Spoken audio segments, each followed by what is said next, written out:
الحمد للہ رب العالمین الصلاة والسلام علی رسولہ الکریم وعلی آلہ واصحابہ اجمعین اما بعد رب اشرح لی صدری ویسر لی امری واحلل عقدۃ من لسانی یفقہوا قولی۔ ہم سب سے پہلے اللہ سبحانہ و تعالیٰ کا شکر بجا لاتے ہیں اور بے شمار درود و سلام ہو نبی اکرم صلی اللہ علیہ وسلم پر کہ جن کی زندگی میں ہمارے لیے بہترین نمونہ ہیں۔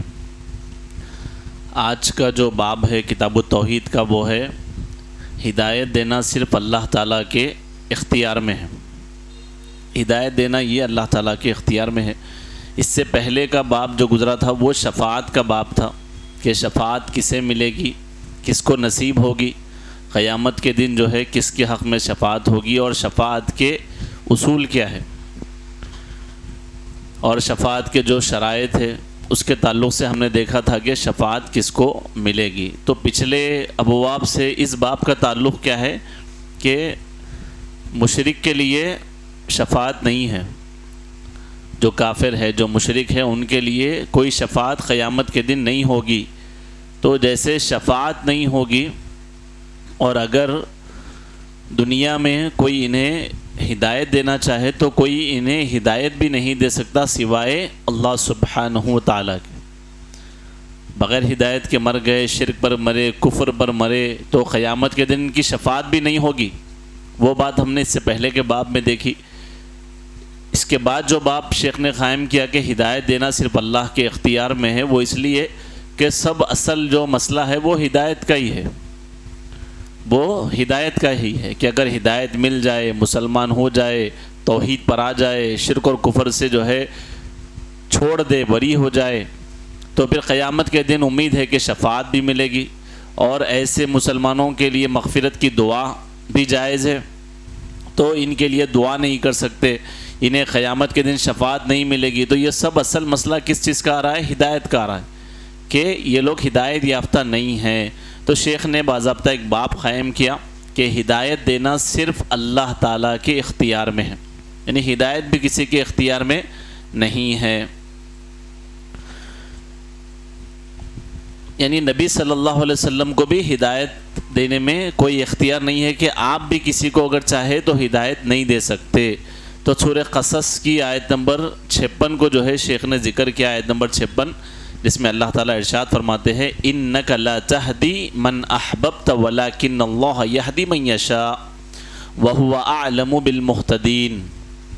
ہدایت کے بارے میں بہت ہی اہم آیت ہے جس میں اللہ تعالیٰ ارشاد فرماتے ہیں اے محمد صلی اللہ علیہ وسلم اِنَّكَ لَا تَهْدِي مَنْ أَحْبَبْتَ، اے محمد صلی اللہ علیہ وسلم یقیناً آپ جسے چاہے ہدایت نہیں دے سکتے، یعنی نبی کریم صلی اللہ علیہ وسلم جسے چاہے ہدایت نہیں دے سکتے۔ انک لا تہدی، بے شک آپ ہدایت نہیں دے سکتے، من احببت، جسے آپ چاہے ہدایت نہیں دے سکتے، ولکن اللہ یہدی من یشاء، لیکن اللہ جسے چاہے ہدایت دیتا ہے، وہو اعلم بالمہتدین، اور وہ ہدایت پانے والوں کو خوب جانتا بھی ہے کہ کون ہدایت حاصل کریں گے، اللہ تعالیٰ کو اس کا بہتر علم ہے۔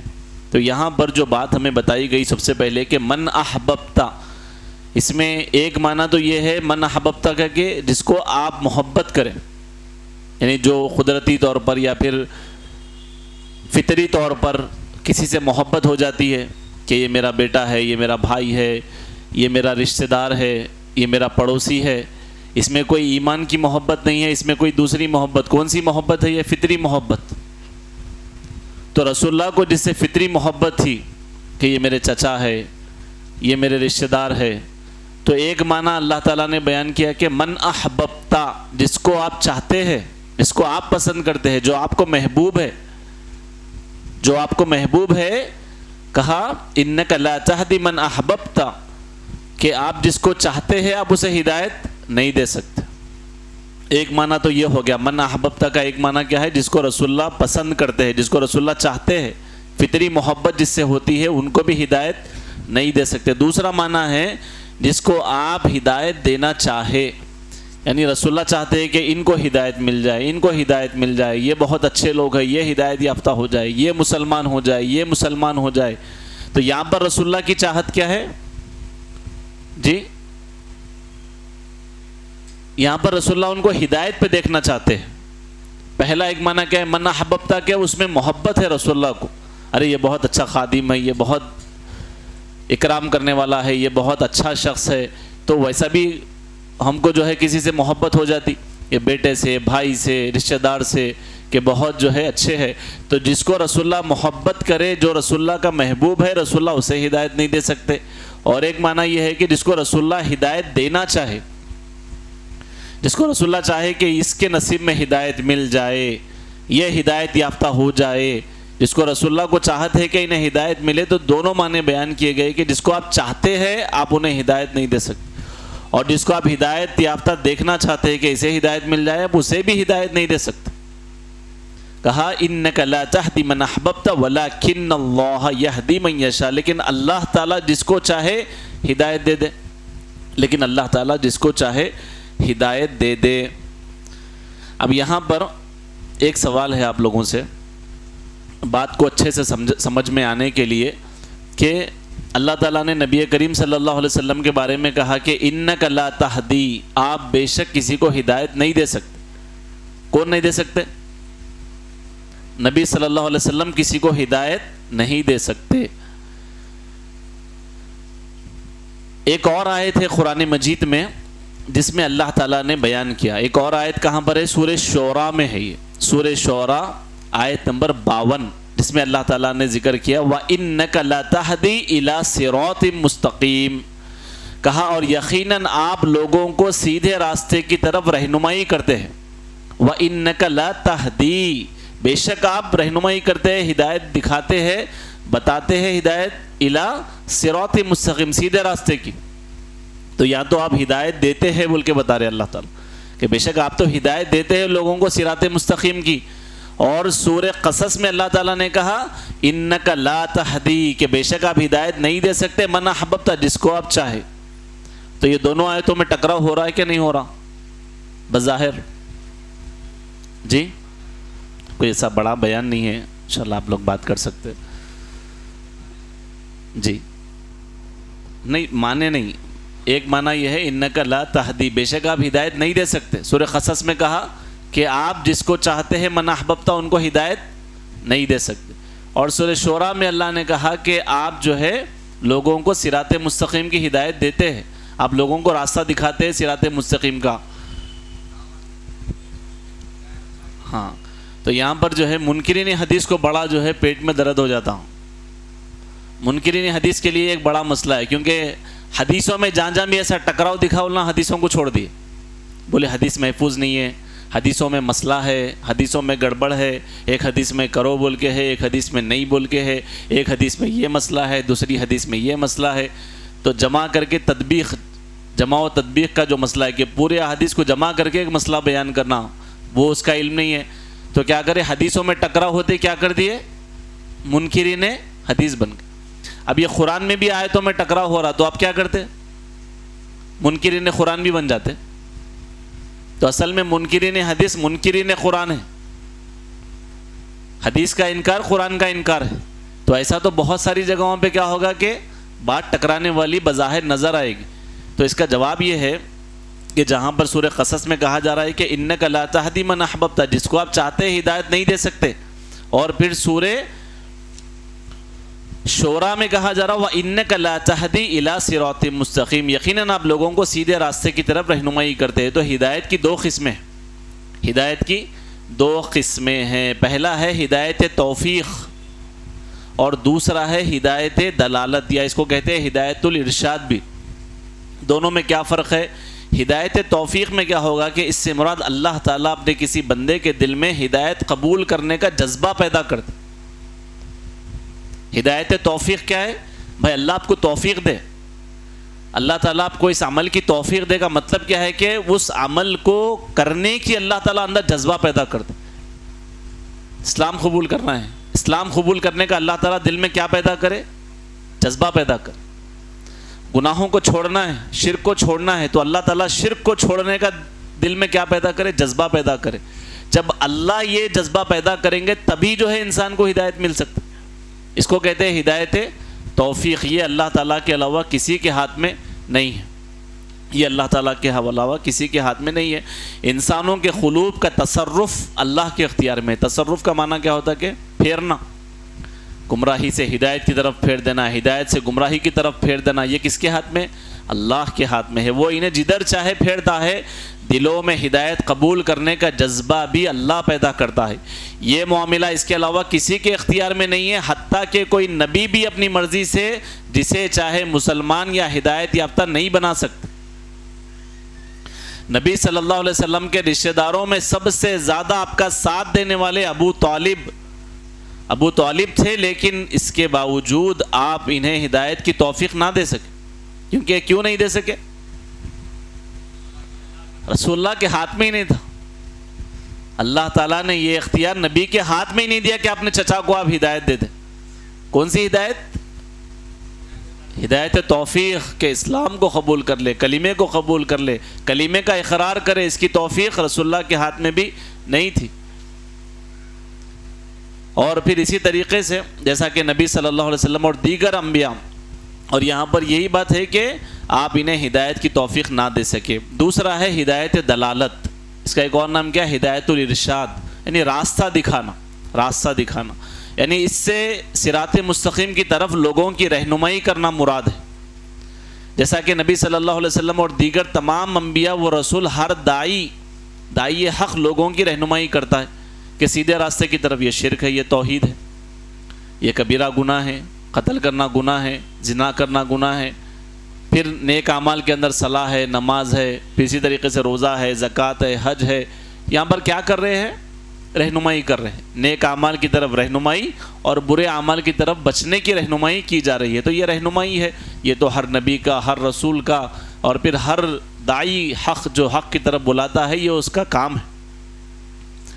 کیا کر سکتے ہیں؟ صرف بلا سکتے، صرف بتا سکتے، صرف سمجھا سکتے۔ ہدایت دینا کس کے ہاتھ میں؟ اللہ کے ہاتھ میں۔ تو یہ بھی کام اصل میں ہدایت دینا ہی ہے، لیکن یہ ہدایت الارشاد ہے، یہ ہدایت الدلالہ ہے، یعنی ایک بس آپ کے سامنے دلیل پیش کی جا رہی کہ یہ شرک ہے، یہ توحید ہے، یہ کفر ہے، یہ نفاق ہے، یہ اسلام کی تعلیمات ہے، یہ صراط مستقیم ہے، یہ غلط راستہ ہے، یہ سیدھا راستہ ہے۔ انبیاء کرام یہی کام کرتے تھے۔ اور جس توفیق کی اللہ تعالیٰ نے بات کی، جس ہدایت کی اللہ تعالیٰ بات کر رہے ہیں قرآن مجید کے اندر کہ انک لا تہدی، آپ بے شک ہدایت نہیں دے سکتے۔ کون سی ہدایت؟ ہدایت توفیق، آپ کسی کو توفیق نہیں دے سکتے۔ اور جو سورہ شعراء میں کہا گیا کہ آپ اس صراط مستقیم کی طرف ہدایت دینے والے ہیں، یعنی رہنمائی کرنے والے، ہم بتا سکتے ہیں ابھی آپ کو کہاں جانا ہے، فلاں جگہ، تو یہاں سے آپ جائیے۔ اس راستے پہ چلانا ہمارے ہاتھ میں نہیں ہے، اس راستے پہ چلانا کس کا کام ہے؟ اللہ سبحانہ و تعالیٰ کا کام۔ ہم بتا سکتے ہیں یہاں سے جائیے، آپ کو جو جانا ہے، آپ کا ڈیسٹینیشن آپ جو بتا رہے راستہ، وہ یہاں سے جائے گا، لیکن وہ راستہ اختیار کرنا، استقامت سے چلنا، منزل پہ پہنچنا، یہ سب کس کے ہاتھ میں؟ اللہ کے ہاتھ میں۔ یہ نبی کے ہاتھ میں بھی نہیں تھا۔ تو یہاں پر ٹکراؤ نہیں ہے، بلکہ دونوں کے معنی الگ ہے۔ ایک معنی ہے کہ ہدایت دلالت، یہ نبی صلی اللہ علیہ وسلم جو ہے صراط مستقیم کی طرف رہنمائی کرتے ہیں، اور جہاں پر کہا گیا کہ آپ ہدایت نہیں دے سکتے، وہ ہدایت توفیق ہے، یہ صرف اللہ سبحانہ و تعالیٰ کے ہاتھ میں ہے۔ اب آ جائیے دوسری بات کی طرف کہ صحیح بخاری کی جو ایک حدیث ہے۔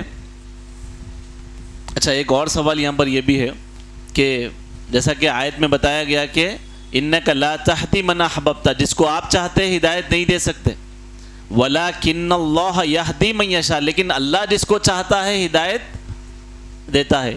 تو اس کا کیا مطلب ہے؟ ہدایت اللہ تعالیٰ کی طرف سے اگر ملنا ہے تو اس کا اصول کیا ہے؟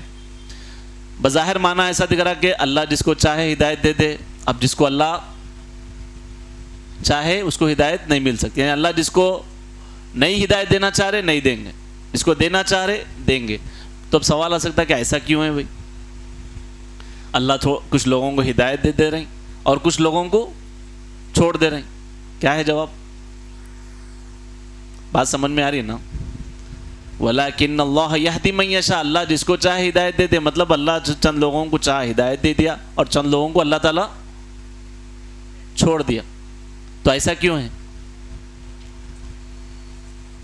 جی؟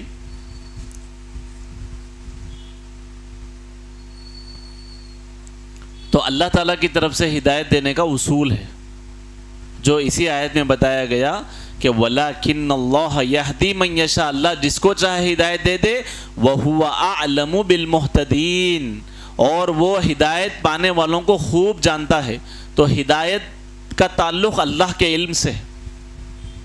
اللہ جس کو چاہے ہدایت دے دے، مطلب اللہ کے علم کے مطابق، اللہ کی حکمت کے مطابق۔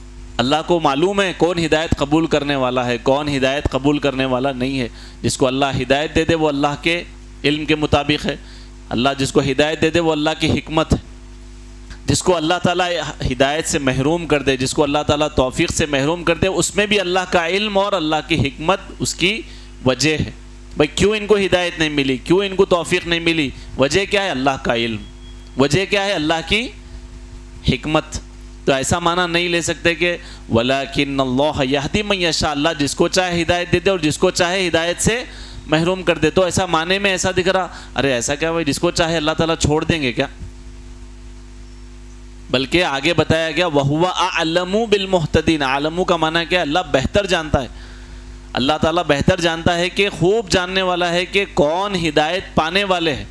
تو اللہ تعالیٰ ان لوگوں کو ہدایت دیتا ہے اور اللہ تعالیٰ ہدایت سے محروم کرتا ہے۔ دیکھیں یہاں پر جب بات ہدایت کی ہو رہی ہے تو ہدایت کتنی بڑی نعمت ہے، ہم کو اس سے معلوم ہو رہا۔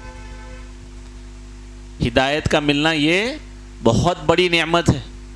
نبی کریم صلی اللہ علیہ وسلم کے ایک محسن چچا، جس کے احسانات تھے نبی کریم صلی اللہ علیہ وسلم کے اوپر، ہمیشہ ساتھ دیے، ہمیشہ ساتھ رہے، اور نبی کی دلی چاہت تھی کہ ابو طالب اسلام قبول کرے، لیکن اللہ تعالیٰ نبی کے چچا کو ہدایت کی توفیق سے محروم کر دیا، اور ہماری جھولی میں اللہ تعالیٰ جو ہے یہ ہدایت کی نعمت سے ہم کو مالا مال کر دی۔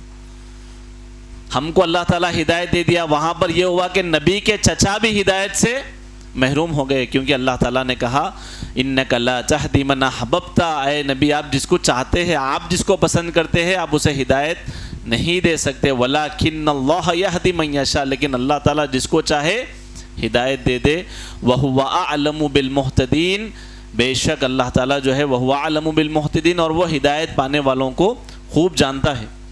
جو دنیا کی اگر کوئی سب سے بڑی نعمت ہمارے پاس ہے تو وہ ہدایت ہے۔ اسلام کی اللہ تعالیٰ نے جو توفیق دی، جو ہدایت ہم کو دی، ہم اسلام قبول کر چکے، یہ ہمارے لیے سب سے بڑی نعمت ہے اللہ تعالیٰ کی طرف سے۔ اب ہم کو دعا کیا کرنا ہے؟ یا مقلب القلوب ثبت قلبی علی دینک، کہ اللہ جو دلوں کو پھیرنے والے، میرے دل کو تیرے دین پر جما دے۔ اب استقامت کی دعا ہونا ہے، کیونکہ موت تک جو اللہ تعالیٰ ہم کو ہدایت دیا، توفیق دیا، اس توفیق پر، اس ہدایت پر ہم کیا ہے؟ قائم رہے، اور مرتے وقت تک اسلام پر قائم رہے۔ اور پھر ایک دعا جو ربنا لا تزغ قلوبنا بعد اذ ہدیتنا وہب لنا من لدنک رحمہ انک انت الوہاب، اے اللہ ہدایت دینے کے بعد پھر ہمیں گمراہی کی طرف مت پھر، یہ دعائی کرتے رہنا، کیونکہ وہاں پر ایسا تھا کہ نبی صلی اللہ علیہ وسلم چاہتے تھے کہ ابو طالب کو ہدایت ملے، اور آپ نے اتنی زور لگائی، اتنی کوشش کی، اتنی محنت کی، زندگی بھر تو ان کی کرتے رہے، آخری وقت میں بھی جب وہ بیمار تھے تب بھی جا کر کوشش کی، محنت کی کہ شاید یہ اسلام قبول کر لیں۔ تو دیکھیے ہم کو اللہ تعالیٰ نے، ہمارے دل میں اللہ تعالیٰ نے یہ جذبہ پیدا کیا، ہم کو توفیق دی، ہم کو ہدایت دی، تب جا کر ہم اس کو قبول کرنے پر راضی ہو گئے۔ آج بھی ہمارے درمیان میں ایسے کئی مسلمان ہیں جن کے اعمال شرکیہ ہیں، جب ہم ان سے جا کے بات کرتے ہیں، سمجھاتے ہیں، تو بڑی حجت کرتے ہیں، 1 گھنٹہ بحث کرتے، لیکن اللہ تعالیٰ کی طرف سے جو توفیق ملنا ہے اس سے محروم ہے۔ لیکن اللہ تعالیٰ نے یہ نعمت توحید کی، ایمان کی، اسلام کی، اللہ تعالیٰ نے ہمارے لیے آسان کر دیا، اور اللہ تعالیٰ نے ہم کو توفیق دی، تو اس پر ہم کو اللہ تعالیٰ کا بے انتہا شکر ادا کرنا چاہیے۔ اب اس کے بعد میں صحیح بخاری میں جو ہے ایک اور حدیث یہاں پر صحیح بخاری کی ذکر کی، سعید بن مسیب رضی اللہ تعالیٰ عنہ اپنے والد مسیب رضی اللہ تعالیٰ عنہ سے روایت کرتے ہیں۔ کوئی بتا سکتے ہیں سعید بن مسیب کون تھے؟ سعید بن مسیب جو ہے یہ تابعین میں سے تھے، اور یہ تابعین کے سردار تھے، یعنی تابعین میں ان کا سب سے بڑا مقام تھا۔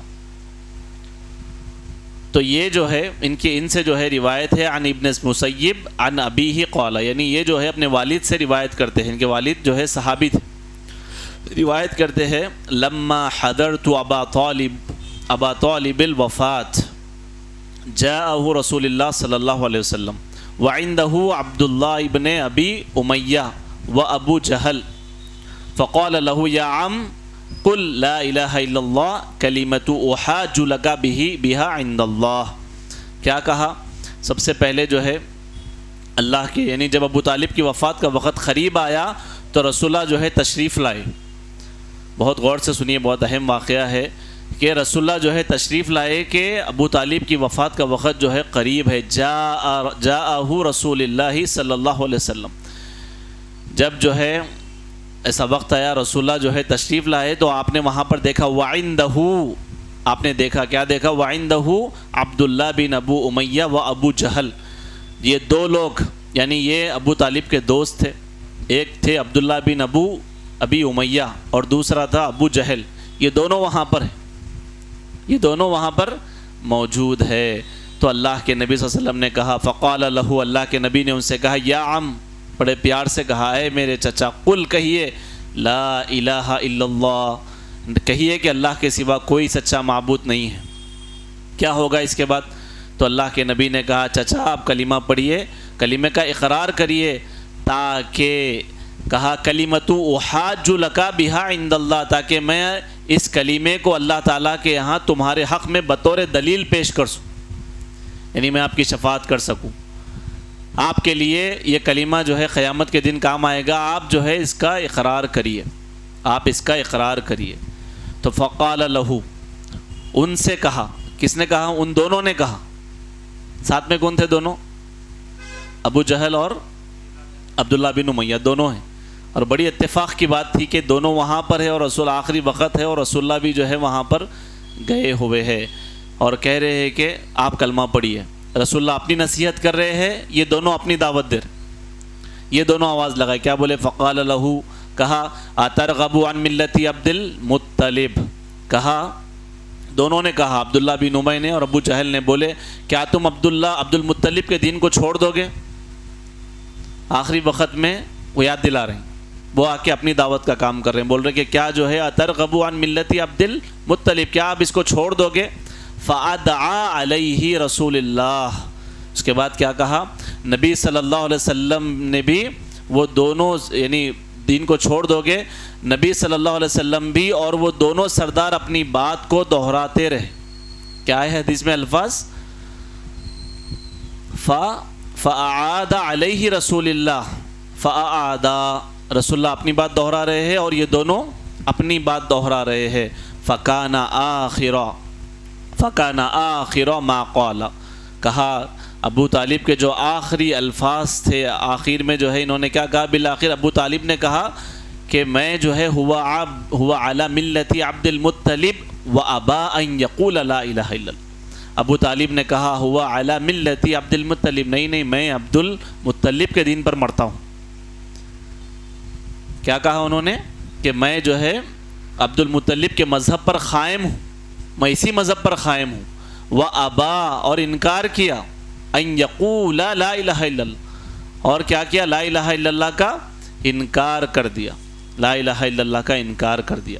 تو فقال النبی صلی اللہ علیہ وسلم، تو اللہ کے نبی نے اس وقت کہا تھا لأستغفرن لک ما لم انہ عنک، اللہ کے نبی نے کہا کہ جب تک مجھے منع نہیں کیا گیا میں ضرور تمہارے لیے مغفرت کی دعا کروں. لأستغفرن لک ما لم انہ عنک، جب تک مجھے منع نہیں کیا جائے گا، روکا نہیں جائے گا، میں آپ کے لیے مغفرت کی دعا کروں گا. اس سے معلوم ہو رہا کہ رسول اللہ کتنا چاہتے تھے ابو طالب کو. پہلے تو کوشش کی کہ ہدایت مل جائے، آخری وقت بھی کہ اب ہدایت نہیں ملی تو کہا کہ اب آپ مجھے جب تک روکا نہیں جائے گا میں آپ کے لیے مغفرت کی دعا کروں گا. اور کی بھی رسول اللہ نے، اللہ کے نبی نے، انہوں نے ایمان کا اقرار نہیں کیا، پھر بھی رسول اللہ نے ان کے لیے کیا کیا؟ مغفرت کی دعا کی. تو اللہ تعالیٰ نے آیت نازل کی، کہا اللہ تعالیٰ نے ما کان للنبی والذین آمنوا ان یستغفروا للمشرکین ولو کانوا اولی قربا. اللہ تعالیٰ نے اس میں جو ہے بیان کیا نبی اور اہل ایمان کو زیبا نہیں ہے، یہ زیب نہیں دیتا کہ وہ مشرکین کے لیے مغفرت کی دعا کرے، خواہ وہ ان کے رشتہ دار ہی کیوں نہ ہو، خواہ وہ ان کے رشتہ دار ہی کیوں نہ ہو. تو اللہ تعالیٰ نے یہاں پر منع کر دیا. اور اللہ تعالیٰ نے ابو طالب کے بارے میں یہ آیت نازل کر دی انک لا تہدی من احببت ولکن اللہ یہدی من یشاء وہو اعلم بالمہتدین. تو جو آیت شروعات میں پڑھ رہا تھا اس کا شان نزول ہی کیا ہے کہ اے نبی آپ جس کو چاہے ہدایت نہیں دے سکتے، بلکہ اللہ جسے چاہے ہدایت دے سکتا ہے. اللہ تعالیٰ جس کو چاہے ہدایت دے. اور کہا وَهُوَ أَعْلَمُ بِالْمُهْتَدِينَ، اور اللہ تعالیٰ بے شک جو ہے اللہ تعالیٰ خوب جانتا ہے کہ کون ہدایت قبول کرنے والے ہیں. یہ اس آیت کا کیا ہے؟ شان نزول ہے. اب اس میں دو تین باتیں ہیں، انشاءاللہ ہم اس کو دیکھتے ہوئے آگے بڑھیں گے. سب سے پہلی بات وہ یہ کہ اللہ کے نبی صلی اللہ علیہ وسلم نے ذکر کیا کہ آپ جو ہے آخری وقت میں کلمہ پڑھ لیجئے، میں آپ کی جو ہے شفاعت کروں گا، یعنی یہ کلمے کو میں آپ کے لیے بطور حجت پیش کروں گا. تو یہاں پر ایک بات تو ہمیں یہ بھی معلوم ہو رہی ہے کہ اللہ کے نبی کا یہ کہنا کہ جب تک اللہ تعالیٰ مجھے منع نہیں کرے گا میں آپ کے لیے ہدایت کی دعا کروں گا، اس کا مطلب کیا ہے؟ اللہ تعالیٰ منع کرے گا، نہیں کرے گا، یا کب کرے گا؟ نبی کو علم تھا اس کا مطلب نبی عالم الغیب نہیں ہے. اللہ کے نبی صلی اللہ علیہ وسلم عالم الغیب نہیں ہے. ابو طالب کی وفات کس پہ ہوئی؟ عبد المطلب کے. لیکن نبی آخری وقت تک کیا کوشش کر رہے؟ تو نبی صلی اللہ علیہ وسلم کو یہ بھی علم نہیں تھا کہ یہ اب دنیا سے جانے والے ہیں بغیر ہدایت کے؟ علم نہیں تھا، اسی لیے کوشش کرتے رہے. تو اللہ تعالیٰ کو جو ہے اللہ تعالیٰ ہی عالم الغیب ہے، اللہ تعالیٰ کے علاوہ کوئی عالم الغیب نہیں ہے. اس کے علاوہ جو ہے یہاں پر اللہ کے نبی صلی اللہ علیہ وسلم کے بارے میں ہدایت اور توفیق کی جو نفی کی گئی کہ آپ بھی ہدایت نہیں دے سکتے، ہدایت یعنی توفیق والی جو ہدایت ہے وہ ہدایت توفیق آپ بھی نہیں دے سکتے. جب نبی کے بارے میں اللہ تعالیٰ نے ذکر کیا تو اب بعد کے لوگوں کے بارے میں تو کوئی تصور ہو ہی نہیں سکتا. نہیں میں تو فلاں پیر کا مرید ہوں، میں فلاں سے تعلق رکھتا ہوں، تو آپ کا کوئی تعلق کسی کام میں آنے والا نہیں ہے، کیونکہ کوئی بھی ہدایت نہیں دے سکتے. جب نبی صلی اللہ علیہ وسلم کے بارے میں کہہ دیا گیا تو پھر اب دوسروں کے بارے میں کچھ بات نہیں ہو سکتی. اور اللہ کے نبی جب ہدایت نہیں دے سکتے تو پھر مغفرت کروانا، اہم معاملات میں جو ہے رضا ہے، برائیوں سے دوری ہے، بھلائیوں کے حصول ہے، یہ سب کے لیے بھی نبی صلی اللہ علیہ وسلم کوئی مدد نہیں کر سکتے. اللہ کے نبی صلی اللہ علیہ وسلم جو ہے مدد نہیں کر سکتے. اور پھر یہاں پر مشرکین کے لیے جو ہے دعا کرنے سے بھی آپ کو روک دیا گیا. لیکن ہم کو اس سے یہ بھی ایک سبق مل رہا ہے کہ اللہ کے نبی صلی اللہ علیہ وسلم نے آخری وقت تک جو کوشش کی، آپ کی کوشش کتنی اہم تھی. یعنی دعوت کی اہمیت ہم کو معلوم ہو رہی ہے کہ ایک داعی کی ذمہ داری کیا ہے؟ آخری وقت تک کوشش کرنا ہے.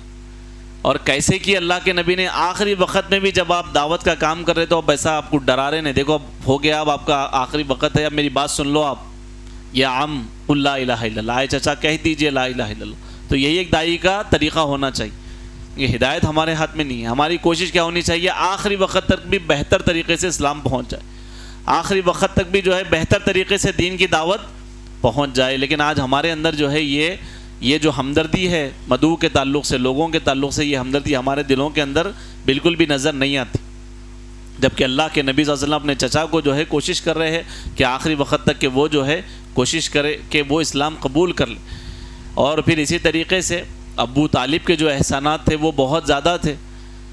جب شیب ابی طالب میں 3 سال تک قریش کا بائیکاٹ ہوا، یعنی 7 ہجری سے لے کر 7 نبوت سے لے کر 10 نبوت تک جب بائیکاٹ ہوا پورے قریش قبیلے کا، تو ابو طالب رسول اللہ کے ساتھ تھے.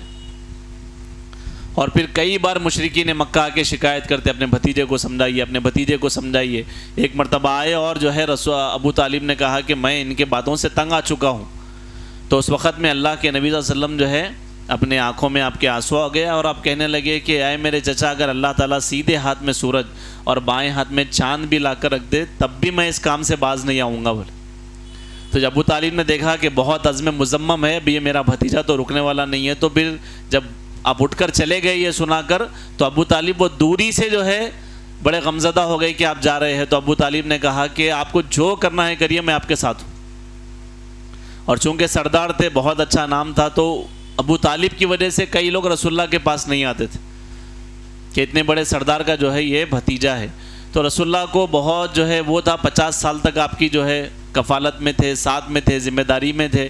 تو رسول اللہ کی کوشش تھی کہ ابو طالب اسلام قبول کرے، یہ رسول اللہ کی چاہت بھی تھی، آپ چاہتے بھی تھے ابو طالب کو اور آپ کو ہدایت مل جائے، یہ بھی آپ کی چاہت تھی، لیکن اللہ تعالیٰ نے کہا کہ آپ جس کو چاہے ہدایت نہیں دے سکتے، یہ اللہ تعالیٰ جس کو ہدایت دے گا وہ اللہ کا علم اور اللہ کی حکمت کے مطابق ہوگا۔ تو یہاں پر لیکن ایک داعی کا جو طریقہ ہونا چاہیے وہ یہی کہ آخری وقت تک بھی جو ہے توحید کی دعوت دیتے رہے، سمجھاتے رہے، یہی ہمارا طریقہ ہونا چاہیے۔ تو اس باب کے تحت اتنی ہی باتیں تھیں۔ پہلی بات یہی کہ آپ جو ہے جسے چاہے ہدایت نہیں دے سکتے، اللہ تعالیٰ جس کو چاہے ہدایت دے، اور اللہ تعالیٰ بہتر جانتا ہے کہ کون ہدایت قبول کرنے والے ہیں۔ ہدایت کی کتنی قسمیں ہیں؟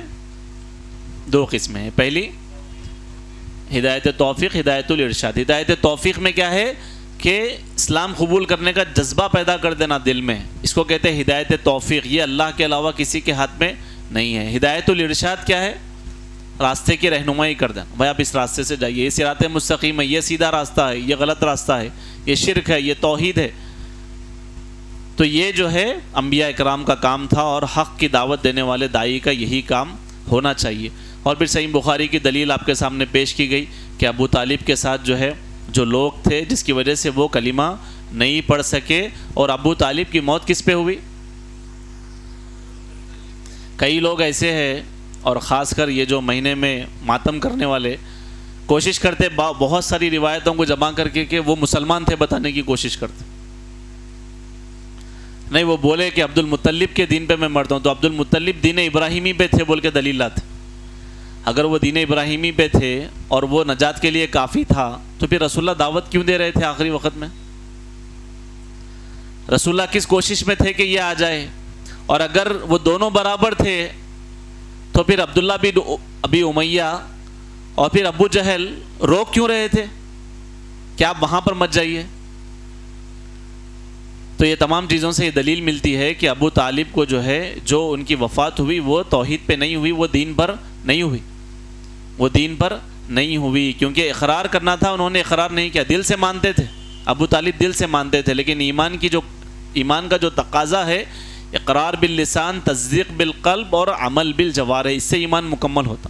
زبان سے اقرار کرنا، دل سے ماننا، اور اپنے اعمال کے ذریعے سے، اعضاء کے ذریعے سے عمل کرنا۔ تو انہوں نے دل سے تو مانا تھا، بھتیجے کی دعوت کو سمجھ گئے تھے، دل سے مانا تھا، لیکن جب اللہ کے نبی نے کہا قل اے نبی، اے میرے چچا کہیے لا الہ الا اللہ، تو انہوں نے اس سے کیا کیا؟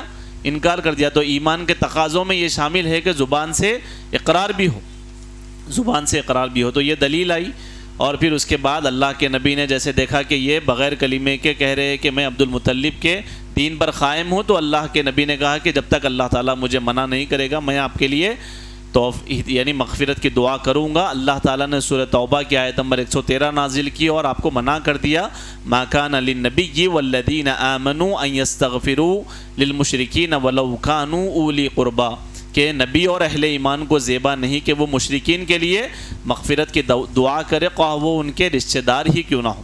پھر اس پر اللہ تعالیٰ نے آیت نازل کی، انک لا تہدی من احببت ولکن اللہ یہدی من یشاء وہو اعلم بالمہتدین، آپ جس کو چاہے ہدایت نہیں دے سکتے۔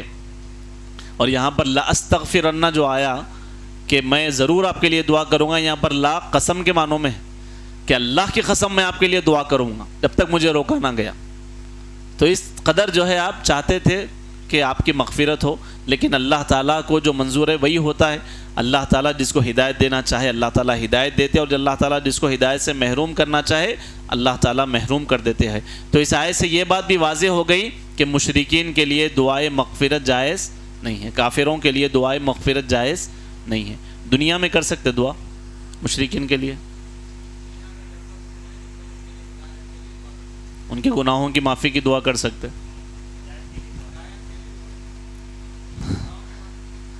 تو کوئی بھی چیز کے لیے دعا کر سکتے، مشرکین کے لیے، کافروں کے لیے، کہ اللہ یہ جو گناہ کر رہے ہیں اس کو معاف کر دے، کیونکہ اگر یہ لوگ کلمہ پڑھیں گے تو پچھلے گناہ معاف ہو جائیں گے، ان کو اسلام کی توفیق دے دے، ایمان کی توفیق دے دے، ان کے گناہوں کو معاف کر دے۔ یعنی جب اسلام قبول کریں گے تو کیا ہوگا؟ گناہ معاف ہو جائیں گے۔ دنیا میں جب تک ہے مشرک کے لیے دعا کر سکتے، کافر کے لیے دعا کر سکتے۔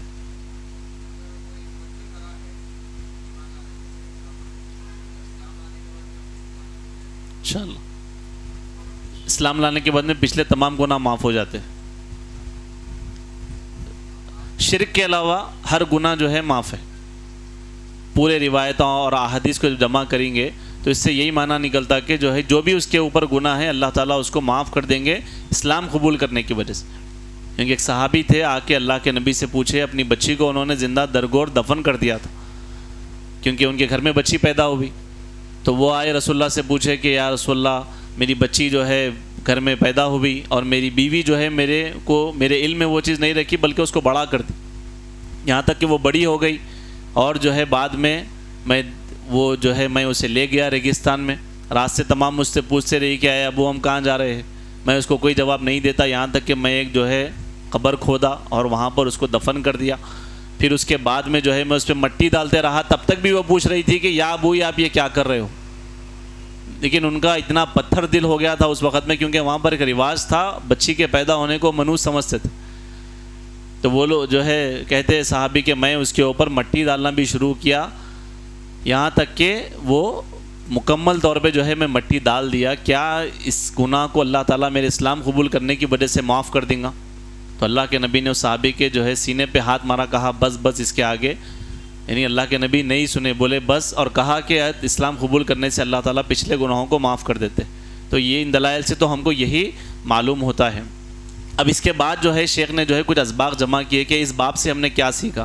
کتاب التوحید کا یہی پیٹرن ہے کہ پہلے آیتیں آتی ہے، حدیث آتی ہے، اور جو باب شیخ قائم کر رہے ہیں اس کو ثابت کرتے ہیں. تو کون سا باب ہے آج؟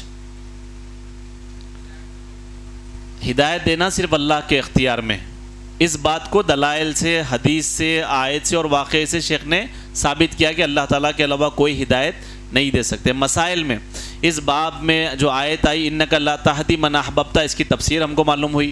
اور دوسری جو ہے ما کان للنبی والذین آمنوا، اس کے بارے میں بھی تفصیل اور اس کا شان نزول ہم کو معلوم ہوا. اور پھر تیسری بات کیا ہے اس میں سیکھنے کے لیے؟ کلمہ توحید لا الہ الا اللہ کا زبان سے اقرار ضروری ہے. اس میں علم کے ان دعوے داروں کی تردید ہے جو محض دلی معرفت کو کافی سمجھتے. بعض لوگ بولتے نا نے دل سے مان لیے بس ہے بھائی، تو ایسے پورے لوگوں کی تردید ہو گئی. کیونکہ ابو طالب کیا تھے؟ دل سے مانتے تھے، لیکن اللہ نے اس ایمان کو قبول نہیں کیا کیونکہ زبان سے اقرار کرنا ضروری ہے. اور منافق عبداللہ بن ابی کا حال کیا تھا؟ بالکل ابو طالب کے اپوزٹ. زبان سے اقرار تھا ایمان کا لیکن دل ایمان سے خالی تھا، اس ایمان کو بھی قبول نہیں کیا گیا. تو ایمان کے لیے شرط کیا ہے؟ زبان سے اقرار ہو اور دل سے بھی اس کو مانا جائے. تو ابو طالب نے دل سے مانتے تھے لیکن زبان سے اقرار نہیں کیا انہوں نے. اور جب نبی صلی اللہ علیہ وسلم نے چوتھی بات اپنے چچا سے لا الہ الا اللہ پڑھنے کو کہا تو ابو جہل اور اس کے ساتھی جانتے تھے کہ نبی صلی اللہ علیہ وسلم کا جو ہے اس سے کیا مراد ہے. یعنی ابو جہل کو اور عبداللہ بن امیہ کو معلوم تھا، عبداللہ بن ابی امیہ کو، کہ یہ لا الہ الا اللہ جو پڑھو بول رہے ہیں اس کا معنی کیا ہے، اب یہ پڑھنے کے بعد کیا کرنا پڑتا. اس لیے وہ ابو طالب کو عبد المطلب کے مذہب پر قائم رہنے کی تلقین کرتے رہے. اللہ تعالیٰ، شیخ دیکھیے کیا لکھ رہے آگے، شیخ محمد بن عبد الوہاب رحمۃ اللہ علیہ کیا لکھ رہے ہیں؟ اللہ تعالیٰ ان لوگوں کا برا کرے جس کی نسبت ابو جہل اصل دین لا الہ الا اللہ کے مفہوم کو بہتر جانتا تھا. وہ یعنی آج کے مسلمانوں کو بھی لا الہ الا اللہ کا معنی نہیں معلوم ہے، ابو جہل ان سے بہتر تھا کہ اس کو لا الہ الا اللہ کا معنی معلوم تھا. وہ اسی لیے پوری کوشش کر رہا تھا کہ آپ مت پڑھو، آپ عبد المطلب کے دین پہ قائم رہو. آج کے مسلمانوں کو معلوم نہیں ہے لا الہ الا اللہ پڑھنے کے بعد کیا تقاضے آ جاتے، اس سے مطلب نہیں ہے. پڑھ لیے کلمہ لیکن پھر وہی کام کر رہے. سب مسلمان نہیں لیکن کچھ مسلمان کیا کر رہے ہیں، لا الہ الا اللہ پڑھنے کے بعد جو تقاضے آ جاتے، اب جب ابو طالب پڑھیں گے تو کیا ہوگا؟ بتوں کی عبادت کو چھوڑ دینا ہے، ایک اللہ کی عبادت کرنا ہے، شرک کو چھوڑ دینا ہے، باپ دادا کے طریقے کو چھوڑ دینا ہے، باپ دادا کے دین کو چھوڑ دینا ہے. یہ تمام چیزیں کس کو اچھا معلوم ہو گیا تھا؟ عبداللہ بن ابی امیہ کو معلوم ہو گیا، ابو جہل کو معلوم ہو گیا، اسی لیے کوشش کر رہے تھے کہ اس میں مت جائیے. تو شیخ بول رہے ہیں ان لوگوں کا برا ہو کہ وہ جو ہے یعنی یہ لوگ جو ہے اس کے بارے میں زیادہ جانتے تھے، آج کے مسلمانوں کو اس کا علم نہیں ہے. اور پھر ایک اور سبق شیخ نے بتایا کہ نبی صلی اللہ علیہ وسلم اپنے چچا کو مسلمان کرنے کی پوری کوشش کرتے رہے. تو ہم کو بھی چاہیے کہ ہمارے آس پاس میں، ہمارے خاندان میں کہیں پر بھی لوگ رہتے ہیں تو ہم کیا کریں، پوری کوشش کریں پوری محنت کرے کہ ہم ان کو توحید کی دعوت دیں. اب دیکھیں توحید کے دروس چل رہے، سب سے اچھا موقع ہے ہمارے علاقے میں ہے. اگر ہم توحید کی دعوت دے رہے ہیں بہت بہتر ہے، نہیں تو آپ لا کے بٹھا دیجئے، خالی بھائی آ جائیے، بیان ہے، مسجد میں درس ہے، کچھ بھی ایک بہانے سے آپ لائے بٹھائے، وہ توحید کو سنتا گیا، اگر وہ توحید پہ آ گیا تو اس کا ہم کو اجر ملے گا. لیکن آج وہ محنت، وہ مشقت اور وہ جو کوشش ہے وہ بہت کم نظر آتی ہے. اللہ تعالی ہمیں توفیق دے کہ ہم ہماری جوانیوں کو، ہماری صلاحیتوں کو اللہ تعالیٰ کی توحید کے لیے لگائیں، اللہ تعالیٰ کی توحید کے لیے لگائیں. ایک اور سبق شیخ نے ذکر کیا کہ جو لوگ ابو طالب اور اس کے اسلاف کو مسلمان سمجھتے تھے، اس میں ان کی بھی تردید ہے. ایک تو ابو طالب کو مسلمان سمجھنا، اس کا بھی رد ہو گیا، اور ابو طالب کے جو اسلاف تھے ان کو بھی مسلمان سمجھنا، اس کی بھی تردید ہو گئی. اگر وہ صحیح طریقے پر تھے تو پھر رسول اللہ جو کوشش کیے وہ بات ہم کو سمجھ میں آ رہی ہے کہ وہ لوگ شرک پر تھے، اسی لیے رسول اللہ چاہتے تھے کہ آپ توحید پہ آ جائیے. اس سے بھی جو ہے ان کی تردید ہو گئی. اور نبی صلی اللہ علیہ وسلم نے ابو طالب کے حق میں مغفرت کی دعا کی، مگر اللہ تعالیٰ نے نہ صرف مغفرت نہیں کرنے کے لیے کہا بلکہ مشرکین کے لیے دعا کرنے سے بھی روک دی، دعا کرنے سے بھی روک دیا. اور پھر ایک بات یہ بھی ہم کو معلوم ہوئی، برے لوگوں کی صحبت ہمیشہ نقصان دہ ہے. شیخ نے یہاں پر اس کا سبق نکالا اس واقعے سے کہ برے لوگوں کی صحبت کا نقصان کیا ہے، بتائیے.